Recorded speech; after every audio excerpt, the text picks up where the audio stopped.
तो अस्सलाम वालेकुम, कैसे हैं आप लोग। उम्मीद करता हूँ कि आप अच्छे से होंगे, आपकी ज़िंदगी में सब बहुत अच्छा चल रहा होगा, एकदम सुपर नंबर वन। तो कहने का मतलब ये है कि आप नमाज़ पढ़ते हैं या नहीं, ये सवाल अपने आप से कीजिए। वैसे बहुत सारे लोग ऐसे होते हैं जो सिर्फ जुम्मा की नमाज़ पढ़ते हैं। आज जुम्मा का दिन है, इसलिए ये वीडियो बना रहा हूँ कि आपको एक बात बताऊँ कि सिर्फ जुम्मा का नमाज़ पढ़ना काफ़ी नहीं है। जुम्मा के दिन नमाज़ पढ़ना मस्जिद में जाकर बहुत अच्छी बात है, लेकिन बाकी पाँचों वक्त का नमाज़ भी पढ़ना बहुत अच्छा है। अगर आप 5 वक्त का नमाज़ मस्जिद में पढ़ सकें तो बहुत अच्छी बात है। अगर ना पढ़ सकें तो कम से कम 1 वक्त का नमाज़ मस्जिद में रोज़ाना पढ़ने की कोशिश कीजिए। और अगर आप मस्जिद में 1 वक्त का नमाज़ भी नहीं पढ़ सकते रोज़ाना, तो अपने घर में ही 5 वक्त का नमाज़ पढ़ने की कोशिश कीजिए।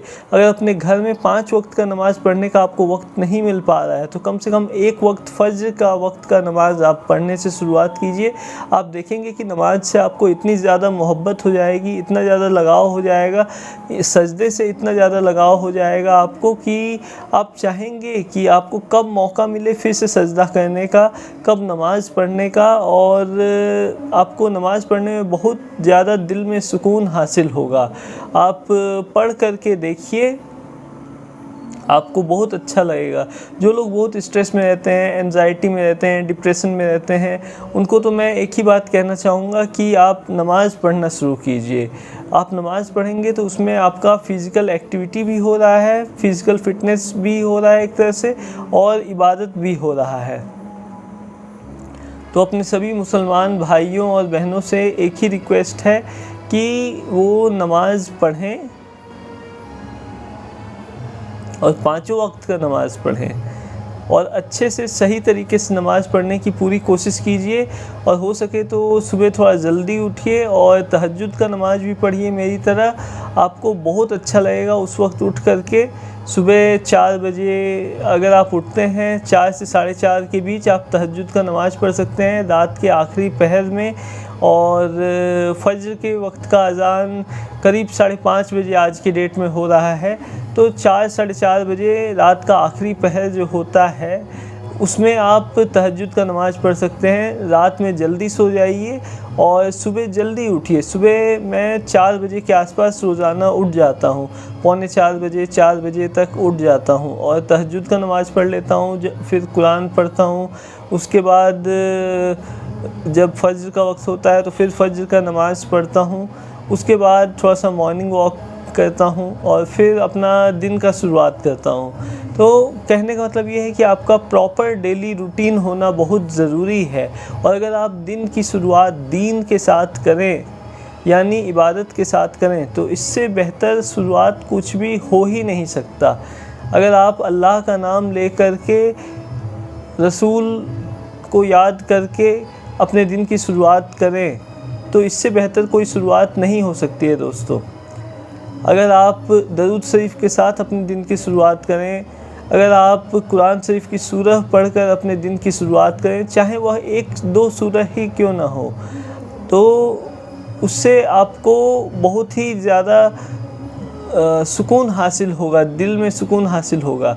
आयतल कुर्सी रोज़ाना पढ़ा कीजिए, क्योंकि उससे आपका हिफाजत बहुत रहता है। कोई नहीं जानता कि कब उसके ऊपर क्या ख़तरा आ जाए, इसलिए आयतल कुर्सी रोज़ाना सुबह शाम ज़रूर पढ़ा कीजिए।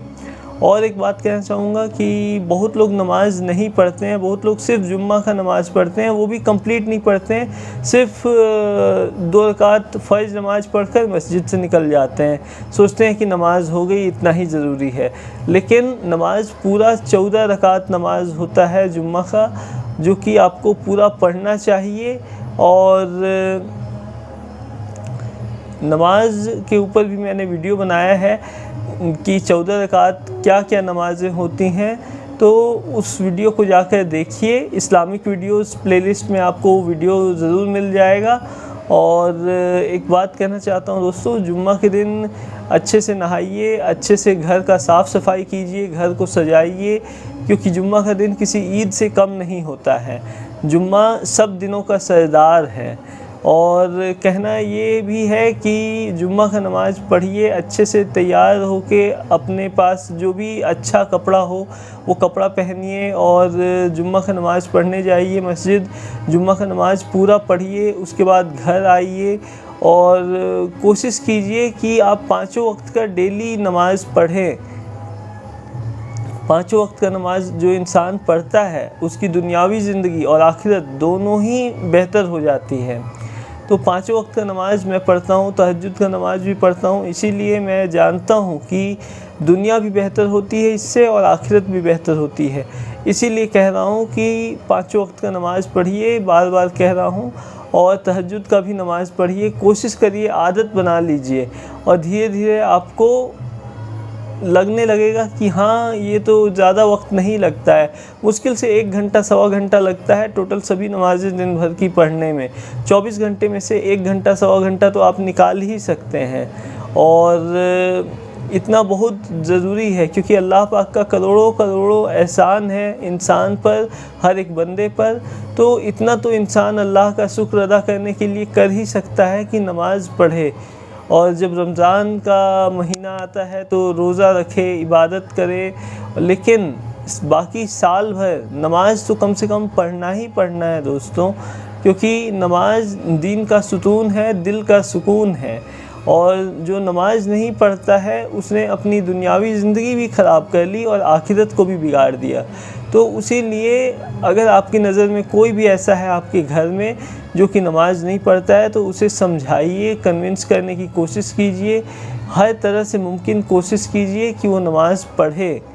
उसे एहसास दिलाइए कि नमाज़ पढ़ना कितना ज़्यादा ज़रूरी है। और ये सोचिए कि क्या आखिरत का खौफ नहीं है लोगों को कि वो नमाज नहीं पढ़ते। आखिरत में किसी की कोई सुनवाई नहीं होगी। जिसने जैसा अमाल बनाया होगा उसका अमाल नामा देखा जाएगा, उस हिसाब से उसको आखिरत में मतलब जो भी है रिज़ल्ट मिलेगा। तो इसलिए बेहतर अमाल बनाइए, अच्छे काम कीजिए और नमाज़ पढ़िए। और नमाज़ अगर आप पढ़ते हैं दोस्तों तो आप दिन भर में बहुत बार दुनिया के लिए भी आखिरत के लिए भी दुआ करते हैं, तो दुनियावी ज़िंदगी भी अच्छी हो जाएगी, आखिरत भी अच्छी हो जाएगी। बस इतना ही कहना चाहता हूँ। और जाते जाते एक आखिरी बात और कि स्कूल के बच्चे सोचते हैं कि वो स्कूल में अभी पढ़ रहे हैं तो अभी उन्हें नमाज़ पढ़ने की ज़रूरत नहीं है, अभी स्कूल का पढ़ाई ज़्यादा ज़रूरी है। कॉलेज के बच्चे सोचते हैं कि कॉलेज में अभी वो पढ़ रहे हैं तो अभी कॉलेज ज़्यादा ज़रूरी है, कॉलेज का पढ़ाई, अभी नमाज़ ज़रूरी नहीं है। जब जॉब में वो बच्चे आ जाते हैं तो सोचते हैं अभी जॉब उनकी प्रायोरिटी है, अभी नमाज ज़रूरी नहीं है, अभी जॉब उनकी प्रायोरिटी है। अगर कोई बिज़नेस करता है तो सोचता है अभी बिज़नेस में कस्टमर पे ध्यान देना ज़रूरी है, अभी ये नमाज़ पढ़ना ज़्यादा ज़रूरी नहीं है। लेकिन नमाज़ पढ़ना सबसे ज़्यादा ज़रूरी है, चाहे आप स्कूल में हो, कॉलेज में हो, जॉब में हो, बिज़नेस में हो, किसी भी चीज़ में हो। नमाज़ को प्रायोरिटी बनाइए और उसके अराउंड बाकी के सारे कामों को रखिए, तो आपकी ज़िंदगी में सब कुछ सही होगा, अच्छा होगा, बेहतर होगा दोस्तों। और एक बात कहना चाहता हूँ कि ये मत इंतज़ार कीजिए कि जब आप बूढ़े हो जाएंगे तब आप नमाज़ पढ़ना शुरू करेंगे, क्योंकि बुढ़ापे में बहुत सारी हेल्थ प्रॉब्लम्स हो जाती हैं। अगर आप मान लीजिए पढ़ना चाहेंगे भी तो भी खड़े होकर उठ बैठकर आप नमाज नहीं पढ़ पाएंगे, तो फिर आपको अफसोस होगा कि काश जवानी में जब आप यंग एज के थे तभी काश आपने सभी नमाज़ें अपनी पूरी कर ली होती तो कितना बेहतर होता। लेकिन शरीयत ने हमें बहुत छूट दी है दोस्तों, तो इसका फ़ायदा उठाइए। अगर आपकी कोई भी नमाज छूटी हुई है, अधूरी है, तो वो आपके ऊपर कर्ज़ है। तो क़ज़ाए उम्री नमाज नाम से नमाज होती है, जिसके ऊपर मैंने काफ़ी वीडियोस बनाए हैं अभी हाल ही में, पिछले कुछ दिनों में। इस्लामिक वीडियोस सेक्शन में आप जाइए, प्लेलिस्ट में आपको वीडियोस मिल जाएंगे और क़ज़ाए उम्री नमाज के बारे में जानिए, मेरे वीडियोस देखिए और शेयर कीजिए लोगों से, और क़ज़ाए उम्री नमाज पढ़िए और अपनी नमाज़ों को पूरा कीजिए जो भी नमाज छूटी हुई हैं। तो कहना ये चाहता हूँ कि अगर आप स्कूल में हैं तो भी नमाज़ पढ़िए, कॉलेज में हैं तो भी नमाज़ पढ़िए, अगर आप मेरे कहने का मतलब ये नहीं है कि आप स्कूल और कॉलेज के अंदर नमाज़ पढ़ें। मेरे कहने का मतलब ये है कि अगर आप स्कूल स्टूडेंट हैं तो भी आप अपने घर पर नमाज़ पढ़ सकते हैं। अगर आप कॉलेज स्टूडेंट हैं तो भी आप अपने घर पर नमाज़ पढ़ सकते हैं। अगर आप जॉब में हैं तो भी अपने घर पर नमाज़ पढ़ सकते हैं। अगर आप कोई बिज़नेस करते हैं तो भी जब आप घर लौटें तब नमाज़ पढ़ें। जो नमाज का वक्त हुआ हो वो नमाज़ पढ़ें। जो नमाज़ें छूट गई उन नमाज़ों के बदले क़ज़ा नमाज़ पढ़ लें, लेकिन कोशिश करें कि नमाज़ें ना छूटें।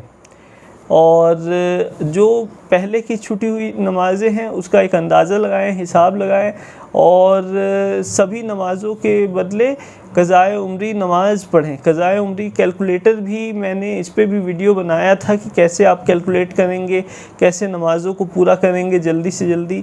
तो कहना ये चाहता हूँ दोस्तों कि नमाज़ पढ़िए, क्योंकि नमाज़ पढ़ेंगे तो आपका हर एक काम आगे आगे बढ़ता रहेगा और आप दुनिया में भी आगे रहेंगे, आखिरत में भी आपको किसी बात का खौफ नहीं होगा, किसी बात का फ़िक्र नहीं होगा।